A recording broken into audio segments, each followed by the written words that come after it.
Et si on parlait du futur des smartphones, ou pas? Xiaomi a récemment divulgué un tout nouveau concept en partant d'une base du 12S Ultra. On peut notamment y apercevoir un objectif, et pas des moindres, un Leica, directement fixé sur le smartphone. Aujourd'hui, je vais vous référencer toutes les spécificités de cet appareil hors norme en me basant sur une vidéo de Xiaomi et sur une source chinoise, le site bilibili.com. Les sites sont disponibles en description si jamais vous voulez y jeter un œil et pour avoir tous les détails. Tout d'abord, on peut savoir que pour produire l'une de ces 10 unités fabriquées, Xiaomi a affirmé que cela a coûté plus de 40 000 €, rien que ça. Donc on sait pertinemment que c'est un projet qui ne verra sans doute jamais le jour, du moins pas de sitôt. Mais cela reste tout de même très innovant et fort intéressant pour ne pas ignorer le sujet. Alors, que trouve-t-on dans cette boîte à ce prix-là? Eh bien, le téléphone bien sûr, et un objectif Leica avec un adaptateur. À savoir que rien que pour cet objectif, il y en a déjà pour environ 5 000 €, une belle somme. Pour le téléphone, ce n'est en fait qu'un Xiaomi 12S Ultra, comme je vous le disais, mais bien sûr modifié pour recevoir un tel système.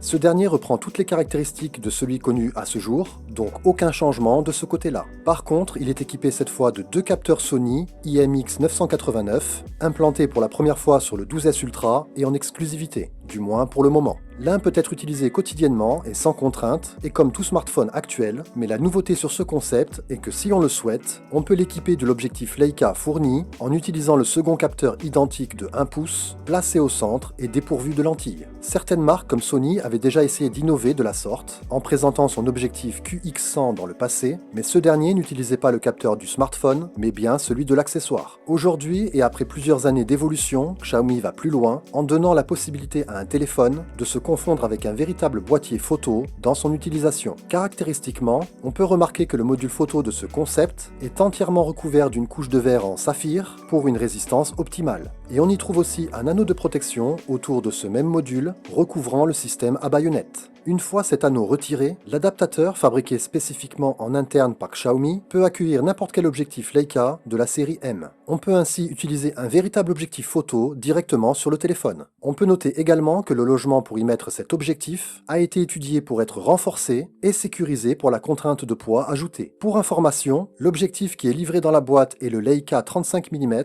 de la série M bien sûr, avec une ouverture de f1.4. Ce qui permet de bénéficier après conversion d'une focale de téléobjectif associée à une profondeur de champ relativement importante, et bien évidemment avec une luminosité apportée suffisante pour obtenir des photos de qualité dans toutes conditions ou presque. Concrètement, ça change quoi? Même si un smartphone reste toujours limité par la taille de son capteur, cette proposition permet plusieurs options, une polyvalence bien plus concluante que sur nos appareils actuels. On pourra ainsi utiliser son smartphone comme on le fait encore aujourd'hui, ou bien aller plus loin en ayant la possibilité d'intégrer de vrais objectifs et les échanger selon nos envies et nos désirs. Soit passer à une ouverture plus grande ou à une focale différente, tout en conservant l'efficacité du capteur principal. Plus besoin d'en avoir une multitude sur le smartphone. Ce concept offre également ses inconvénients.